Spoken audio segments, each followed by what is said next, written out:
This first presentation summarizes the comparative efficacy evaluation of two modified live vaccines. The study objective here was to directly compare the efficacy of Engelvac PRRS MLV and PrimePac PRRS against a heterologous PRRS virus challenge in the standard respiratory challenge model.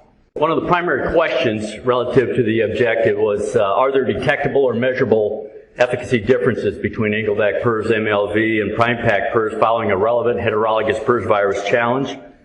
I'll just briefly describe the study design. It's pretty straightforward. It's a pretty standard challenge model in the respiratory model, randomized and blinded vaccination challenge study. The pigs used for this study were 3 weeks of age and PRRS virus naive, as confirmed by PCR. Day 0 would represent the day of vaccination in these piglets. Day 28 was the day of challenge, and that would be 4 weeks post-vaccination. Again, that's pretty typical of a PRRS challenge model in the respiratory model. 4 weeks post-challenge, 4 weeks post-vaccination for the challenge. And the challenge was done with what we call PRRS virus SDSU-73. It's a pretty well-known challenge isolate that's heterologous to both vaccines that are in the study. It's also recognized as a rather highly virulent PRRS challenge in the respiratory model as well as the reproductive model.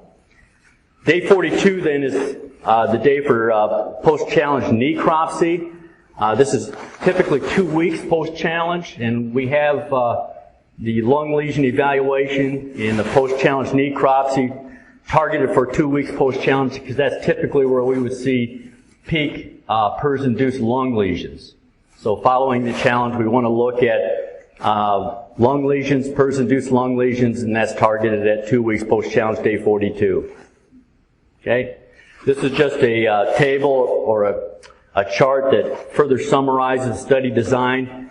You can see there's 4 basic treatment groups. The first 3 treatment groups represent the vaccinates and the non-vaccinated controls. So treatment group 1 is the Engelvac PRRS MLV vaccinates, 20 pigs.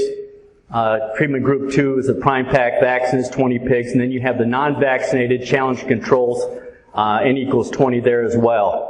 So all 3 of those treatment groups were challenged at day 28 as previously discussed with PRRS virus SDSU-73. It's a pretty standard 4-log challenge, and that was given intranasally, 2 mLs intranasal, 1 ml dose in each nostril. Treatment group 4 are your, these are vaccines, Engelvac PRRS MLV vaccines that are non-challenged, serve as controls for this particular study.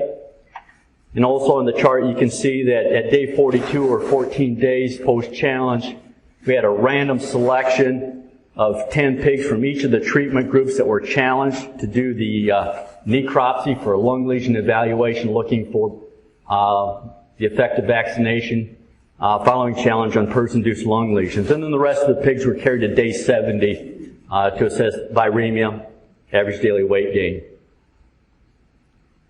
What did we measure? We measured percent lung lesions, day 42, 2 weeks post-challenge, average daily weight gain, and that was assessed during the post-challenge period, which in this study is day 28 to day 70. And we measured post-challenge viremia, again during the post-challenge period, day 28 to day 70. And then temperature. Temperature here was defined as any temperature above 40 degrees centigrade, or I think that equates to 104 degrees Fahrenheit. And that was measured again at days 28 to 42 post-challenge period, during the post-challenge period. And I think there's more detail in the paper in the proceedings as to, what samples were taken and during what days.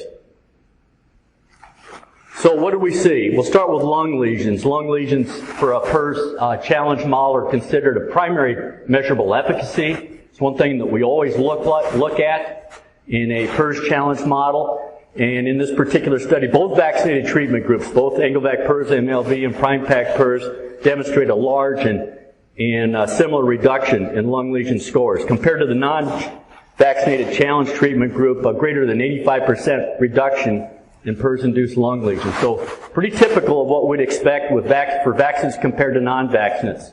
And here you can see that the median percent lung lesion scores for Engelvac PRRS were 0.5, and for PrimePac PRRS, 1.3. okay, compared to 28.6% lung lesion scores in the non-vaccinated challenge controls. Pretty typical of what we'd expect to see. Okay, what about viremia? The bottom of this slide, you can see there's I'll call it a graph. On the left side of that graph is a legend for percent PCR positive, okay? And on the bottom are the days of the study, and day 28, remember, is the challenge day. So the red bar or red line represents the non-vaccinated challenge controls. The green line is the Engelvac PRRS vaccinated group. And then the blue line is the PrimePack vaccinated group. And of course, I'll call it purple. I'm kind of colorblind in that regard. That is the vaccinated non-challenge group. Okay? But what you can see here is a decline in post-challenge viremia. It trends towards an earlier decay. Viremia begins to decay or reduce earlier in Engelvac PRRS MLV group compared to the controls in the PrimePack group. And from day 42 to 63 of this study, the Engelvac PRRS MLV vaccines demonstrated less percent positive pigs than the PrimePack PRRS or the challenge control pigs. And the PrimePack PRRS vaccinated pigs have a viremia pattern following challenge that's similar to the challenge controls. Fever.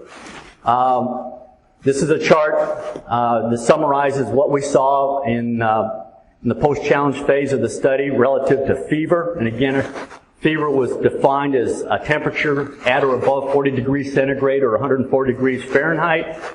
Temperatures are on the left, study days on the bottom, and again, remember, day 28 is your challenge day. In this we can see, well, I'll just summarize again. The red bar would be your non-vaccinated challenge controls. The blue bar are your PrimePack PRRS vaccinated / challenge pigs. And then the green bar are the Engelvac PRRS MLV vaccinated and challenged pigs. And what we saw here, the Engelvac PRRS MLV vaccinated pigs maintain a lower average temperature throughout the challenge phase of the study when compared to the challenge controls. And I think that's pretty easy to see here. You got the red line are your non-vaccinated challenge pigs, the green line Engelvac PRRS pigs, and you can see throughout that challenge phase a reduction in the average temperature or fever in the vaccines compared to the non-vaccines. Again, pretty typical of what we'd expect. The other thing we saw here is that the Engelvac PRRS vaccinated pigs demonstrated a lower average temperature compared to PrimePack during that first week post-challenge.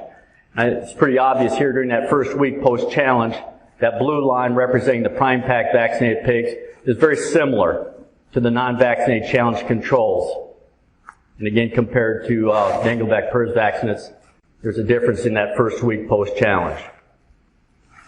All right, average daily gain. The Engelvac PRRS vaccinated group demonstrated a 17% higher average daily weight gain compared to the PrimePack PRRS and the non-vaccinated challenge control groups.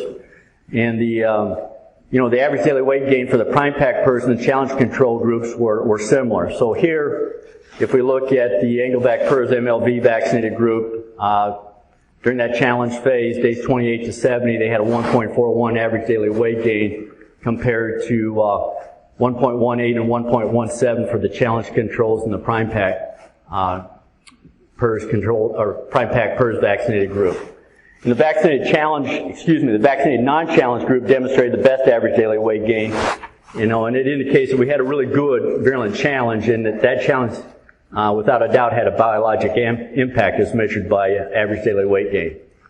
So some brief conclusions from this study. Both vaccines, both Engelvac PRRS MLV and PrimePack PRRS, demonstrate a large and similar reduction in PRRS virus-associated lung lesions compared to non-vaccinated controls. It's a primary measure of efficacy. Both vaccines did what they were intended to do and predicted to do.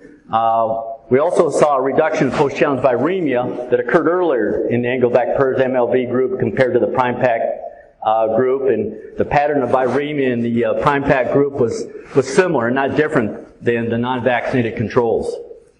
The Engelvac PRRS MLV vaccinated group maintained lower average temperatures throughout the challenge phase of the study compared to both the PrimePack PRRS group and the challenge non-vaccinated challenge control group.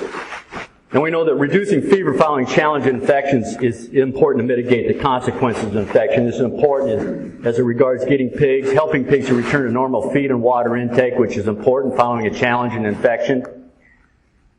We also saw that Engelvac PRRS vaccinated group had a 17% higher average daily weight gain compared to both the prime pack PRRS and the challenge control group. Mitigating the negative biologic impact that PRRS infection has on average daily weight gain is without a doubt a significant economic benefit for the producer. In this study, potentially, the slower mitigation of viremia and temperature following challenge in the prime pack PRRS group may have had the negative impact on the overall average daily weight gain.